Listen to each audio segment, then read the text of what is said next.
دعوت میں آپ نے 1 یا 2 اونٹ ذبح کیے۔ دوستو، روایات کے مطابق جب آپ صلی اللہ علیہ وآلہ وسلم کی عمر 35 سال ہوئی تو مکہ میں زبردست سیلاب آیا۔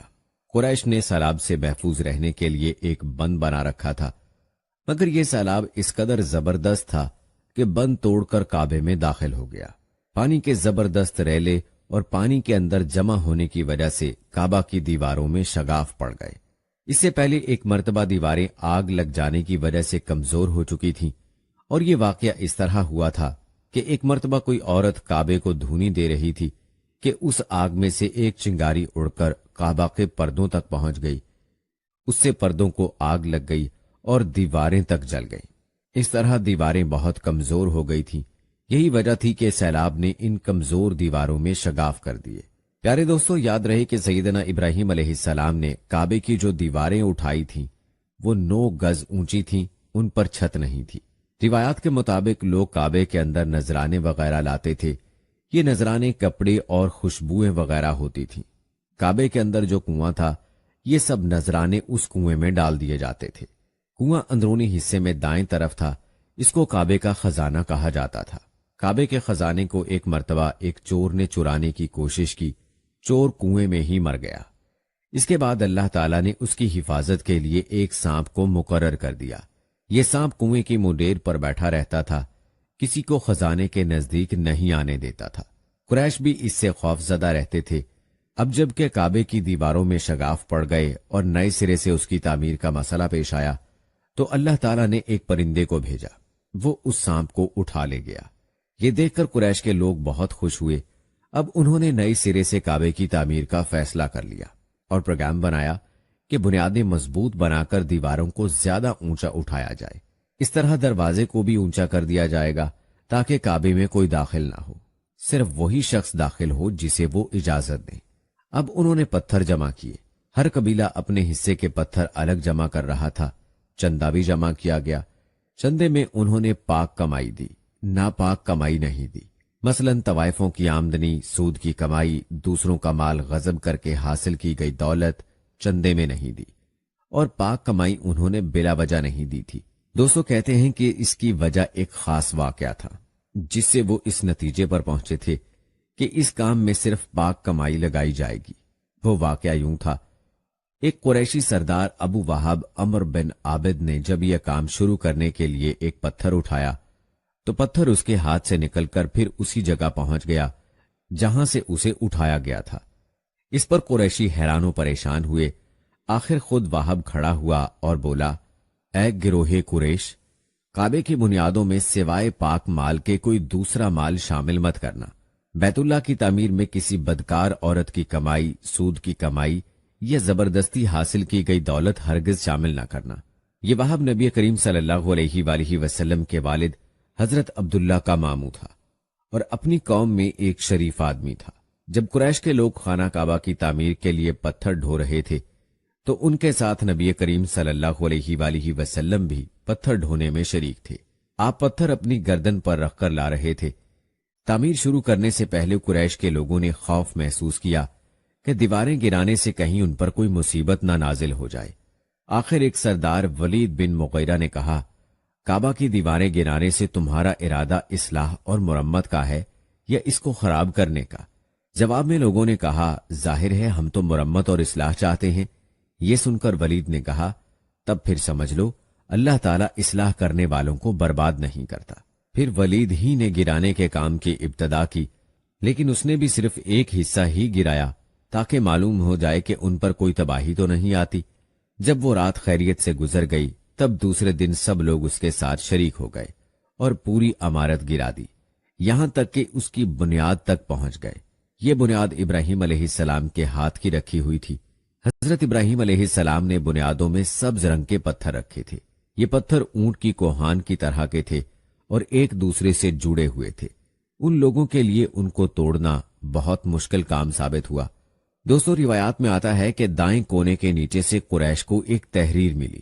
وہ تحریر سریانی زبان میں لکھی ہوئی تھی۔ انہیں سریانی زبان نہیں آتی تھی۔ آخر ایک یہودی کو تلاش کر کے لایا گیا۔ اس نے وہ تحریر پڑھ کر انہیں سنائی۔ تحریر یہ تھی، میں اللہ ہوں، مکہ کا مالک جس کو میں نے اس دن پیدا کیا، جس دن میں نے آسمانوں اور زمین کو پیدا کیا، جس دن میں نے سورج اور چاند بنائے، میں نے اس کو یعنی مکہ کو 7 فرشتوں کے ذریعے گھیر دیا ہے۔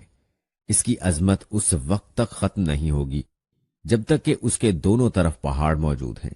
ان پہاڑوں سے مراد ایک تو ابو قیس پہاڑ ہے جو کہ صفا پہاڑی کے سامنے ہے، اور دوسرا قیقان پہاڑ ہے جو مکہ کے قریب ہے اور جس کا رخ ابو قیس پہاڑ کی طرف ہے۔ اور یہ شہر اپنے باشندوں کے لیے پانی اور دودھ کے لحاظ سے بہت بابرکت اور نفع والا ہے۔ یہ پہلی تحریر تھی۔ دوسری مقام ابراہیم سے ملی، اس میں لکھا تھا مکہ اللہ تعالیٰ کا محترم اور معظم شہر ہے، اس کا رزق 3 راستوں سے اس میں آتا ہے۔ یہاں 3 راستوں سے مراد قریش کے 3 تجارتی راستے ہیں، ان راستوں سے قافلے آتے جاتے تھے۔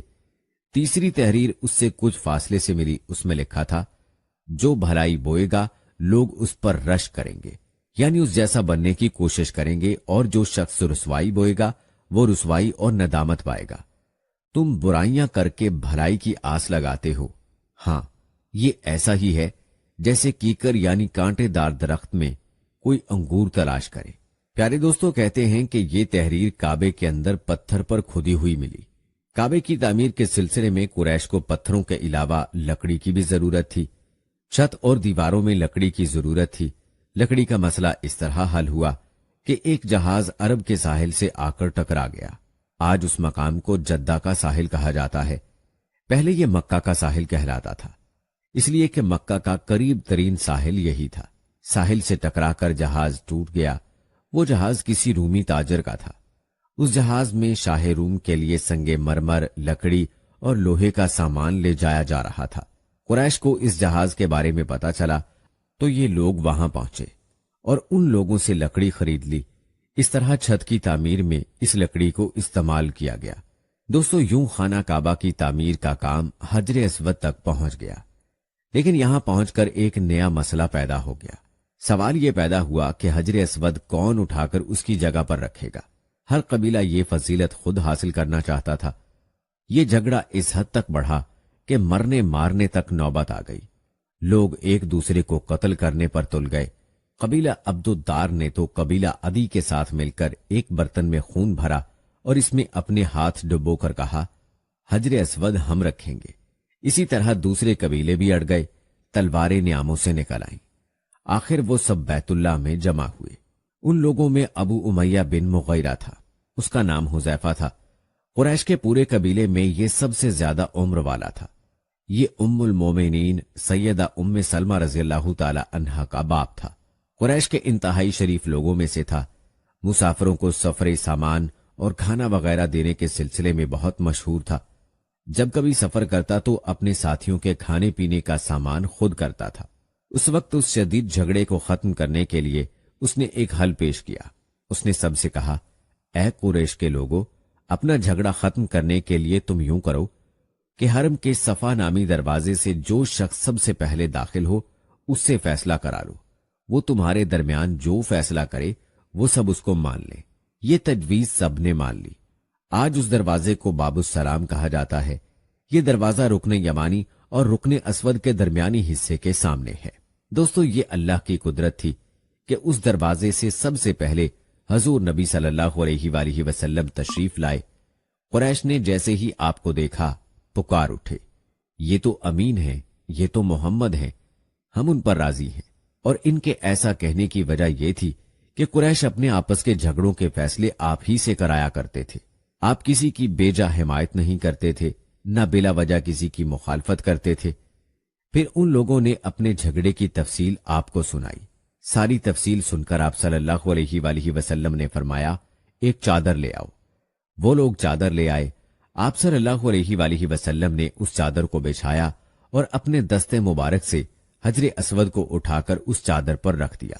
اس کے بعد آپ نے ارشاد فرمایا، ہر قبیلے کے لوگ اس چادر کا ایک ایک کنارہ پکڑ لیں، پھر سب مل کر اس کو اٹھائیں۔ انہوں نے ایسا ہی کیا۔ چادر کو اٹھائے ہوئے وہ اس مقام تک آ گئے جہاں حجر اسود کو رکھنا تھا۔ اس کے بعد نبی اکرم صلی اللہ علیہ وآلہ وسلم نے حجر اسود کو اٹھا کر اس کی جگہ رکھنا چاہا، لیکن عین اسی وقت ایک نجدی شخص آگے بڑھا اور تیز آواز میں بولا، बड़े ताज्जुब की बात है कि आप लोगों ने एक कम उम्र नौजवान को अपना रहनुमा बना लिया है, उसकी इज्जत अफजाई में लग गए हो। याद रखो, ये शख्स सबको गुरोहों में तकसीम करेगा, तुम लोगों को पारा पारा कर देगा। करीब था कि लोगों में उसकी बातों से एक बार फिर झगड़ा हो जाए, लेकिन फिर खुद ही उन्होंने महसूस कर लिया कि हजूर सल्लल्लाहु अलैहि वसल्लम ने जो फैसला किया है वो लड़ाने वाला नहीं, लड़ाई खत्म करने वाला है। चुनाचे हजर अस्वद को नबी करीम सल्लल्लाहु अलैहि वसल्लम ने अपने मुबारक हाथों से उसकी जगह पर रख दिया। दोस्तों, मौरखीन ने लिखा है ये नजदी शख्स दरअसल इब्लीस था, जो उस मौके पर इंसानी शक्ल में आया था। कहते हैं जब काबे की तामीर मुकम्मल हो गई तो कुरैश ने अपने बुतों को फिर से उसमें सजा दिया। काबे की ये तामीर जो कुरैश ने की, चौथी तामीर थी। रिवायात में आता है कि सबसे पहले काबा को फरिश्तों ने बनाया था। बाज सहाबा ने फरमाया है कि जमीन व आसमान को पैदा करने से पहले अल्लाह ताला का अर्श पानी के ऊपर था।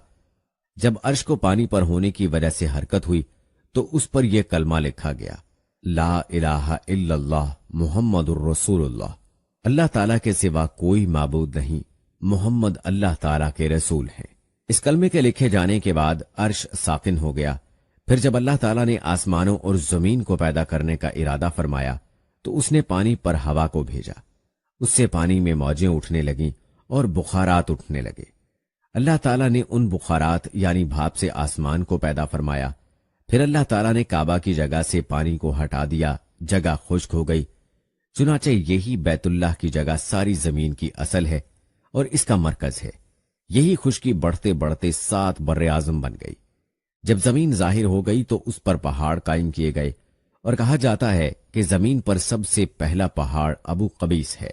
फिर अल्लाह ताला ने फरिश्तों को हुक्म फरमाया, जमीन पर मेरे नाम का एक घर बनाओ ताकि आदम की औलाद उस घर के जरिए मेरी पनाह मांगे।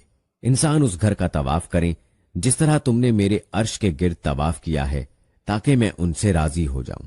फरिश्तों ने हुक्म की तामील की। फिर आदम अलैहिस्सलाम ने खाना काबा की तामीर शुरू की। उसके बाद हजरत इब्राहीम अलैहिस्सलाम ने खाना काबा की तामीर की। इस तरह कुरैश के हाथों ये तामीर चौथी बार हुई थी।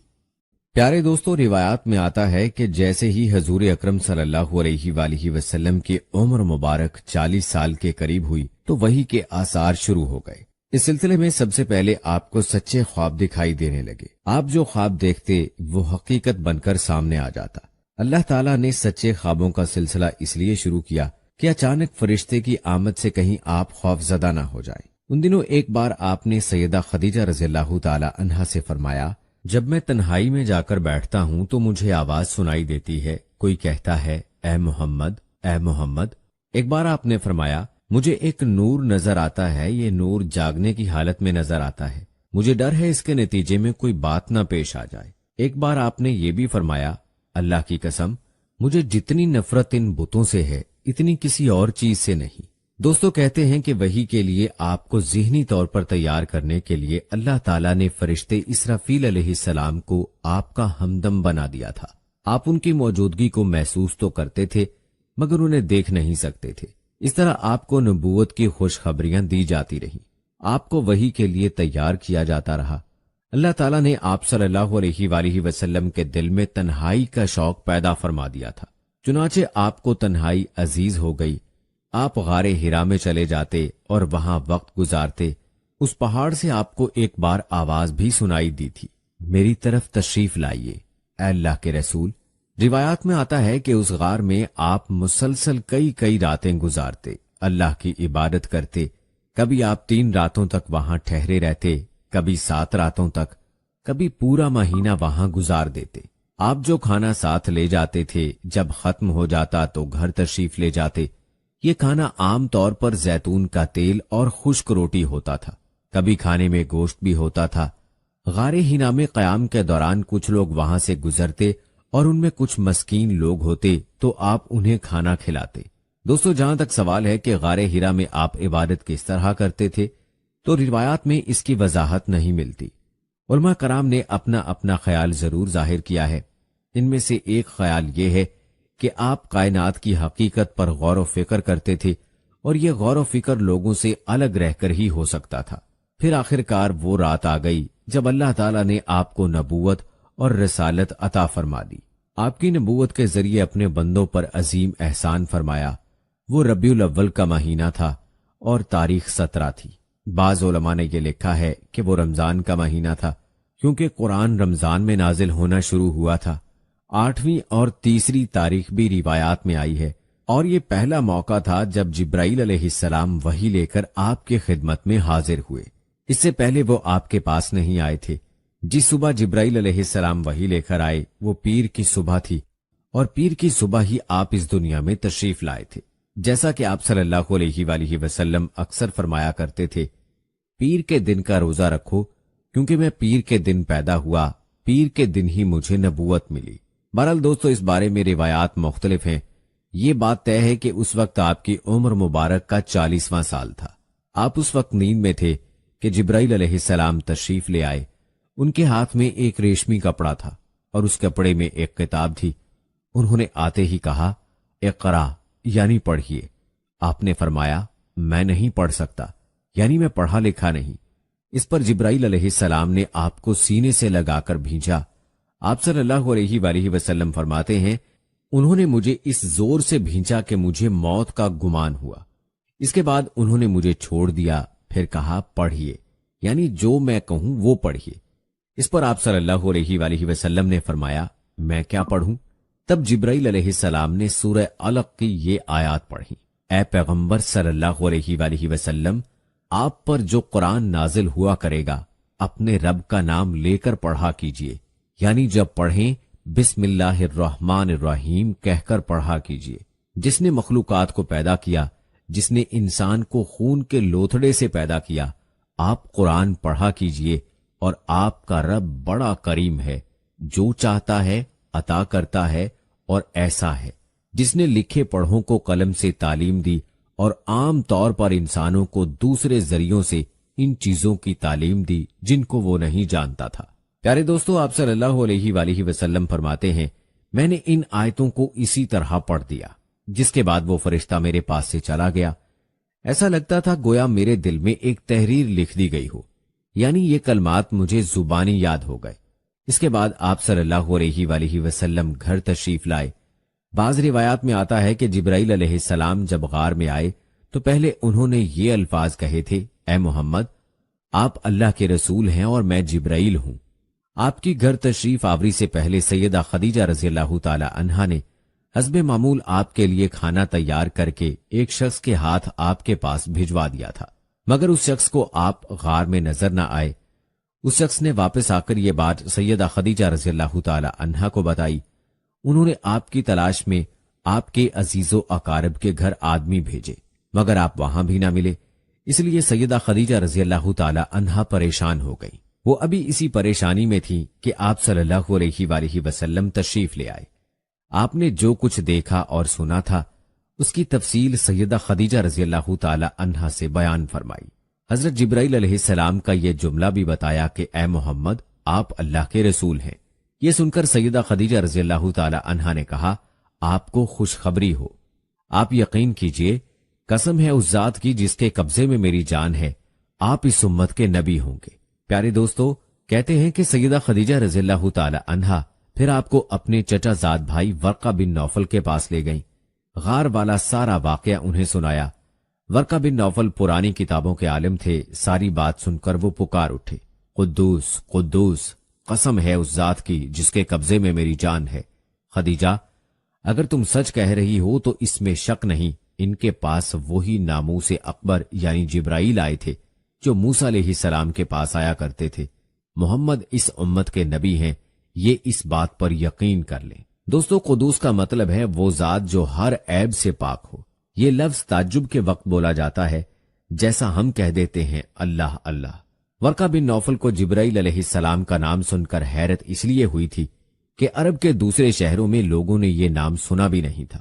دوستو، یہ بھی کہا جاتا ہے کہ ورقہ بن نوفل نے آپ کے سر کو بوسہ دیا تھا اور پھر کہا تھا، کاش میں اس وقت تک زندہ رہتا جب آپ لوگوں کو اللہ تعالیٰ کی طرف دعوت دیں گے، کیونکہ قریش کے لوگ مجھے اپنے رب کا پیغام پہنچانے سے روک رہے ہیں۔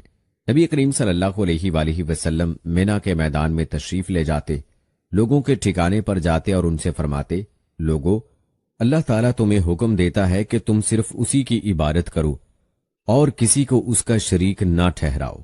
नबी करीम सल्लल्लाहु अलैहि वसल्लम का ताकुब करते हुए अबू लहब भी वहां तक पहुंच जाता और उन लोगों से बुलंद आवाज में कहता, लोगो, ये शख्स चाहता है तुम अपने बाप दादा का दीन छोड़ दो। दोस्तों, इसी तरह नबी करीम सल्लल्लाहु अलैहि वसल्लम जुल्हिजाज के मेले में तशरीफ ले जाते और लोगों से फरमाते, लोगो, ला इलाहा इल्लल्लाह कहकर भलाई को हासिल करो। अबू लहब यहां भी आ जाता और आपको पत्थर मारते हुए कहता, लोगो, इस शख्स की बात हरगिज ना सुनो, ये झूठा है। नाउजुबिल्लाह। प्यारे दोस्तों, रिवायात में आता है कि नबी करीम सल्लल्लाहु अलैहि वसल्लम कबीला कंदा और कबीला कलब के कुछ खानदानों के पास गए। उन लोगों को बनु अब्दुल्ला कहा जाता था। आप सल्लल्लाहु अलैहि वसल्लम ने उनसे फरमाया, लोगो, ला इलाहा इल्लल्लाह पढ़ लो, फलाह पा जाओगे। उन्होंने भी इस्लाम की दावत कबूल करने से इनकार कर दिया। आप सल्लल्लाहु अलैहि वसल्लम बनु हनीफा और बनु आमिर के लोगों के पास भी गए। उनमें से एक ने आप सल्लल्लाहु अलैहि वसल्लम का पैगाम सुनकर कहा, अगर हम आपकी बात मान लें, आपकी हिमायत करें और आपकी पैरवी कबूल कर लें, फिर अल्लाह ताला आपको आपके मुखालिफों पर फतह अता फरमा दे, तो क्या आपके बाद ये सरदारी और हुकूमत हमारे हाथों में आ जाएगी? यानी उन्होंने ये शर्त रखी कि आपके बाद हुक्मरानी उनकी होगी। जवाब में आप सल्लल्लाहु अलैहि वसल्लम ने इरशाद फरमाया, सरदारी और हुकूमत अल्लाह के हाथ में है, वो जिसे चाहता है सौंप देता है। इसके बाद उस शख्स ने कहा, तो क्या हम आपकी हिमायत में अरबों से लड़ें, अरबों के नेजों से अपने सीने छलनी करा लें और फिर जब आप कामयाब हो जाएं तो सरदारी और हुकूमत दूसरों को मिले? नहीं, हम आपकी ऐसी हुकूमत और सरदारी की कोई जरूरत नहीं। इस तरह उन लोगों ने भी साफ इनकार कर दिया। दोस्तों, कहते हैं कि बनु आमिर के ये लोग फिर अपने वतन लौट गए। वहां उनका एक बहुत बूढ़ा शख्स था। बूढ़ा होने की वजह से वो इस कदर कमजोर हो चुका था कि उनके साथ हज के लिए नहीं जा सका था। जब उसने उन लोगों से हज और मेले के हालात पूछे तो उन्होंने नबी करीम सल्लल्लाहु अलैहि वसल्लम की दावत का भी जिक्र किया और अपना जवाब भी उसे बताया। बूढ़ा शख्स ये सुनते ही सर पकड़कर बैठ गया और अफसोस भरे लहजे में बोला, ऐ बनी आमिर, तुमसे बहुत बड़ी गलती हुई। क्या तुम्हारी इस गलती का कोई इलाज हो सकता है? कसम है उस जात की जिसके कब्जे में मेरी जान है। इस्माईल अलैहिस्सलाम की कौम में से जो शख्स नबूवत का दावा कर रहा है झूठा नहीं हो सकता, वो बिल्कुल सच्चा है। ये और बात है कि उसकी सच्चाई तुम्हारी अकल में ना आ सकी। इसी तरह नबी करीम सल्लल्लाहु अलैहि वसल्लम ने बनु अबस, बनु सुलैम, बनु गसान, बनु महारिब, बनु फजारा, बनु नजर, बनु मर्रा और बनु अजरा समेत कई कबीलों से भी मिले। उन सब ने आप सल्लल्लाहु अलैहि वसल्लम को और भी बुरे जवाबात दिए। वो कहते, आपका घराना और आपका खानदान आपको ज्यादा चाहता है, इसीलिए उन्होंने आपकी पैरवी नहीं की। दोस्तों, कहते हैं कि आप सल्लल्लाहु अलैहि वसल्लम को अरब कबीलों में सबसे ज्यादा तकलीफ यमामा के बनु हनीफा से पहुंची। मुसलमा कज़ाब भी उसी बदबख्त कौम का था जिसने नबूवत का दावा किया था। इसी तरह बनु सकीफ के कबीले ने भी आप सल्लल्लाहु अलैहि वसल्लम को बहुत बुरा जवाब दिया। इन तमाम तर नाकामियों के बाद आखिरकार अल्लाह ताला ने अपने दीन को फैलाने, अपने नबी सल्लल्लाहु अलैहि वसल्लम का इकराम करने और अपना वादा पूरा करने का इरादा फरमाया। आप सल्लल्लाहु अलैहि वसल्लम हज के दिनों में घर से निकले। वो रजब का महीना था। अरब हज से पहले मुख्तलिफ रस्मों और मेलों में शरीक होने के लिए मक्का पहुंचा करते थे। चुनाचे इस साल भी आप सल्लल्लाहु अलैहि वसल्लम मुख्तलिफ कबीलों से मिलने के लिए निकले थे। आप सल्लल्लाहु अलैहि वसल्लम उकबा के मकाम पर पहुंचे। उकबा एक घाटी का नाम है जिस जगह शैतानों को कंकरियां मारी जाती हैं। ये घाटी उसी मकाम पर है। मक्का से मीना की तरफ जाएं तो ये मकाम बाएं हाथ पर आता है। अब इस जगह एक मस्जिद है। वहां आप सल्लल्लाहु अलैहि वसल्लम की मुलाकात मदीना के कबीले खिजरज की एक जमात से हुई। दोस्तों, याद रहे कि औस और खिजरज मदीना मुनव्वरा के मशहूर कबीले थे। ये इस्लाम से पहले एक दूसरे के जानी दुश्मन थे। ये भी दूसरे अरबों की तरह हज किया करते थे। ये हजरात तादाद में कुल 6 थे। एक रिवायत के मुताबिक इनकी तादाद 8 थी। आप सल्लल्लाहु अलैहि वसल्लम ने इन्हें देखा तो उनके करीब तशरीफ ले गए। उनसे फरमाया, मैं आपसे कुछ कहना चाहता हूं। वो बोले, जरूर कहें। फरमाया, बेहतर होगा कि हम लोग बैठ जाएं। फिर आप सल्लल्लाहु अलैहि वसल्लम उनके पास बैठ गए। उन लोगों ने जब आपके चेहरे की तरफ देखा तो वहां सच्चाई ही सच्चाई और भलाई ही भलाई नजर आई। ऐसे में आप सल्लल्लाहु अलैहि वसल्लम ने इरशाद फरमाया, मैं आप लोगों को अल्लाह की तरफ दावत देता हूं, मैं अल्लाह का रसूल हूं। ये सुनते ही उन्होंने कहा, अल्लाह की कसम, आपके बारे में हमें मालूम है, यहूदी एक नबी की खबर हमें देते रहे हैं और हमें उससे डराते रहे हैं। यानी वो कहते रहे हैं कि एक नबी जाहिर होने वाले हैं, आप जरूर वही हैं। कहीं ऐसा ना हो कि हमसे पहले वो आपकी पैरवी इख्तियार कर लें। दोस्तों, कहा जाता है कि असल में बात यह थी कि जब भी यहूदियों और मदीने के लोगों में कोई झगड़ा होता तो यहूदी उनसे कहा करते थे, बहुत जल्द एक नबी का ज़हूर होने वाला है, उनका जमाना नजदीक आ चुका है, हम उस नबी की पैरवी करेंगे और उनके झंडे तले इस तरह तुम्हारा कत्लेआम करेंगे जैसे कौम आद और कौम इरम का हुआ था। उनका मतलब ये था कि हम तुम्हें नेस्तो नाबूद कर देंगे। इसी बुनियाद पर मदीने के लोगों को आप सल्लल्लाहु अलैहि वसल्लम के ज़हूर के बारे में मालूम था और इसी बुनियाद पर उन्होंने फौरन आप सल्लल्लाहु अलैहि वसल्लम की बात मान ली, आप सल्लल्लाहु अलैहि वसल्लम की तस्दीक की और मुसलमान हो गए। प्यारे दोस्तों, याद रहे कि पै दर पै नाकामियों के बाद ये बहुत जबरदस्त कामयाबी थी और फिर ये कामयाबी तारीखी एतबार से भी बहुत बड़ी साबित हुई। इस बैत ने तारीख के धारे को मोड़कर रख दिया। गोया अल्लाह ताला ने उनके जरिए एक जबरदस्त खैर का इरादा फरमाया था।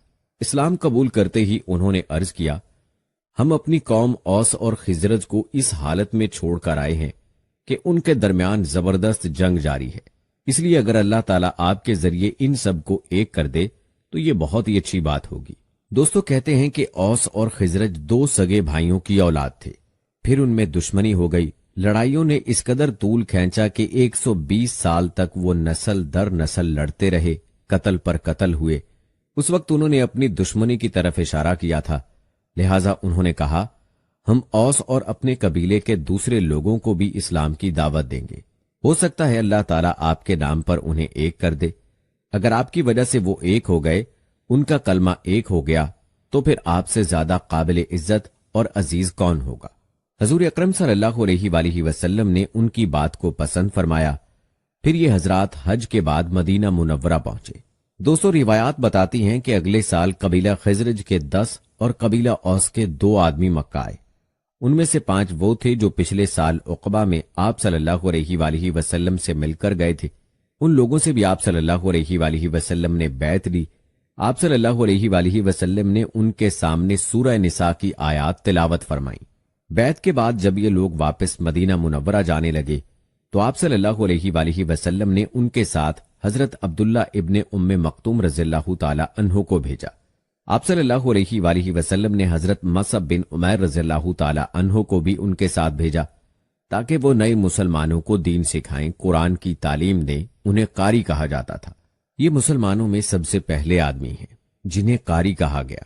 हजरत मसअब बिन उमैर रज़ियल्लाहु ताला अन्हु ने वहां के मुसलमानों को नमाज पढ़ाना शुरू की। सबसे पहला जुमा भी उन्होंने ही पढ़ाया। जुमे की नमाज अगरचे मक्का में फर्ज हो चुकी थी, लेकिन वहां मुशरिकीन की वजह से मुसलमान जुमा की नमाज अदा नहीं कर सके। यूं सबसे पहले जुमा पढ़ने वालों की तादाद 40 थी।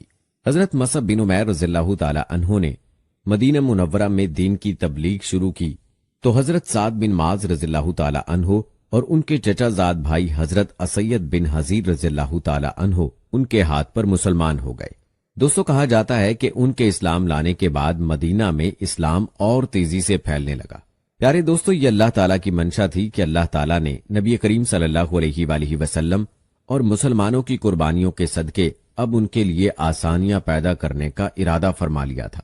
और अल्लाह ताला खुद फरमाता है कि हर तंगी और मुश्किल के बाद आसानी है। लिहाजा अल्लाह ताला ने मदीना के कुछ कबाइल को इस्लाम की दौलत से नवाज कर इस्लाम के लिए राहें हमवार फरमाना शुरू की ताकि मुसलमान मक्का वालों के मुजालिम से निकल सके। और दोस्तों, आपको याद होगा कि मेराज के सफर के दौरान नबी करीम सल्लल्लाहु अलैहि वसल्लम को जिन जगहों पर हजरत जिब्राइल अलैहिस्सलाम ने 2 रकत नवाफिल अदा करने का हुक्म दिया था, उन 2 जगहों में से एक जगह मदीना मुनव्वरा भी थी, जिसके बारे में आप सल्लल्लाहु अलैहि वसल्लम को बतला दिया गया था कि ये आपकी हिजरत की जगह होगी। और दोस्तों, ये इसी हिजरत के लिए कुदरत की जानिब से राह हमवार हो रही थी। हम अपनी अगली वीडियो में आपको मदीना तैयबा की हिजरत की इब्तदा के बारे में बताएंगे कि मदीना मुनव्वरा की हिजरत की इब्तदा कैसे